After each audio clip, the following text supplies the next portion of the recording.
তারপরে নতুন জামা পরে ঈদের ময়দানে যাবে। হযরত হাসান ও হুসাইন রাদিয়াল্লাহু তাআলা আনহু যখন গোসল করার জন্য চলে গেলেন, ওই সময় হযরত ফাতেমা রাদিয়াল্লাহু তাআলা আনহা 2 রাকাত সালাত আদায় করলেন এবং আল্লাহর কাছে দোয়া করে বললেন, ওগো আল্লাহ, তুমি গফুরুর রহিম, রহমানের রহিম। আমার কলিজার টুকরা 2 সন্তানের দুঃখ আমি সইতে পারি না। আমি যদি আজ তাদের নতুন জামা দিতে না পারি, তাহলে তারা বলবে রাসূলের মেয়ে হয়ে মিথ্যা বলছে। দয়া করে মেহেরবানি করে আমার সম্মান রক্ষা করো।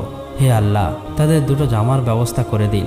এই দোয়া করার সাথে সাথেই হযরত জিবরাইল আলাইহিস সালাম দর্জি বেশে 2টি জামা নিয়ে হযরত হাসান হোসাইনের কাছে হাজির হলেন এবং বললেন, এই নাও তোমাদের ঈদের নতুন জামা, তোমার মা তোমাদের জন্য জামা নিয়ে আসতে বলেছে।